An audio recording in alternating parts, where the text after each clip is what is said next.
எதிர்காலத்திற்கு ஏற்ற கல்லூரி doctor Sivanthi Aditanar college of engineering. Counselling code 4954. கொதிக்கும் கோடை வெப்பத்திற்கு மத்தியில் மிரட்டும் ஹீட் ஸ்ட்ரோக்கில் இருந்து தப்பிப்பது எப்படி என்பதை விவரிக்கிறது இந்த செய்தி தொகுப்பு.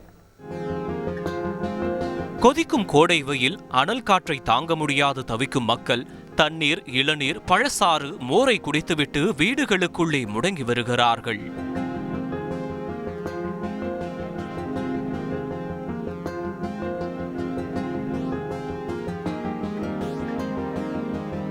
மறுபுறம் வேலைக்காக வெயிலில் செல்வோரை மிரட்டுகிறது ஹீட் ஸ்ட்ரோக் எனும் வெப்ப பக்கவாதம். உடல் சூடு 40 டிகிரிக்கு மேல் அதிகரிக்க, நீர் சத்தும் குறையும் போது தாக்குவதுதான் ஹீட் ஸ்ட்ரோக். ஒரு கட்டத்தில் உடல் உறுப்புகள் செயலிழக்க உயிரையும் பறிக்கிறது. உஷ்ணம் 104 டிகிரிக்கு மேலே போகின்ற பொழுது அப்போப்டசிஸ், அதாவது செல்லுலார் டெத்தே ஏற்படுகிற அளவு வேதி மாற்றங்களை உடலில் ஏற்படுத்தும். அப்போ அது என்ன மாதிரி வருதுன்னா செஸ் என்று சொல்லக்கூடிய சிஸ்டமிக் இன்ஃப்ளமேட்டரி ரெஸ்பான்ஸ் சிண்ட்ரோம் அப்படின்னு. அந்த ஹீட்னால இன்ஃப்ளமேட்டரி மீடியேட்டர்ஸ் உடலில் சுரந்து அதன் மூலமாக உறுப்புகளில் பாதிப்பு ஏற்படலாம். அதனால் மல்டி ஆர்கன் ஃபெயிலியர், மல்டி ஆர்கன்னா பல உறுப்புகள் செயலிழக்க தொடங்கும். அதில் குறிப்பாக ஈரல் பாதிக்கப்படலாம், இதயம் பாதிக்கப்படலாம், பிரெயின் பாதிக்கப்படலாம், வலிப்பு ஏற்படலாம், மயங்கி விழலாம். மயங்கி விழுவது மட்டுமல்ல, அதோடு அவர்கள் உயிரிழப்பும் ஏற்படலாம். சென்னை மீஞ்சூரில் கால்கள் மரத்து போன விழுப்புரம் கொத்தனாருக்கு ஹீட் ஸ்ட்ரோக்கால் கணையம், கல்லீரல், சிறுநீரக பாதிப்பு அறியப்பட்டது. சென்னை ராஜீவ்காந்தி மருத்துவமனையில் சிகிச்சைக்காக சேர்க்கப்பட்டவர் உடல்நலம் தேறி வருகிறார். இதுபோல் மீஞ்சூரில் கட்டிடப் பணி செய்து வந்த வடமாநில தொழிலாளி சச்சன் மயக்கமடைந்துள்ளார். மருத்துவமனைக்கு கொண்டு வரப்பட்ட அவர் ஹீட் ஸ்ட்ரோக்கால் உயிரிழந்து விட்டார் என தெரிவிக்கப்பட்டுள்ளது. பொதுவாக குழந்தைகள், கர்ப்பிணிகள், முதியவர்கள், வெளிப்புற பணியாளர்கள், பருமனானவர்கள், மது அருந்துபவர்கள் ஹீட் ஸ்ட்ரோக்கால் அதிகமாக பாதிக்கப்படக்கூடியவர்களாக உள்ளனர். தமிழகத்தில் அரசு மருத்துவமனைகளில் வெயிலால் பாதிக்கப்படுபவர்களுக்கு சிகிச்சை அளிக்க சிறப்பு வார்டுகள் அமைக்கப்பட்டுள்ளன.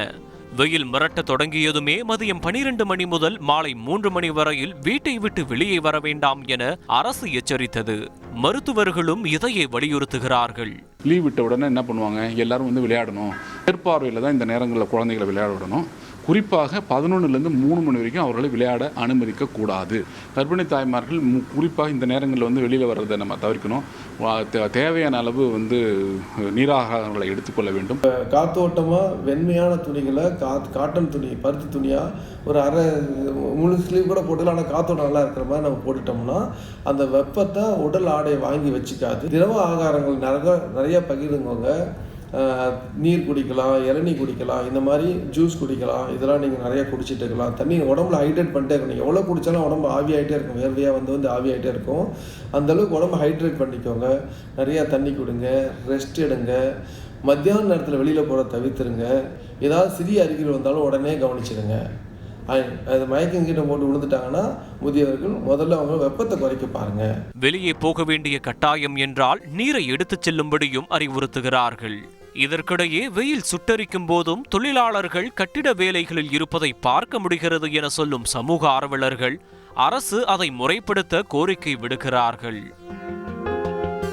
மாணவர்களின் எதிர்காலத்திற்கு ஏற்ற கல்லூரி doctor Sivanthi Aditanar college of engineering. Counselling code 4954.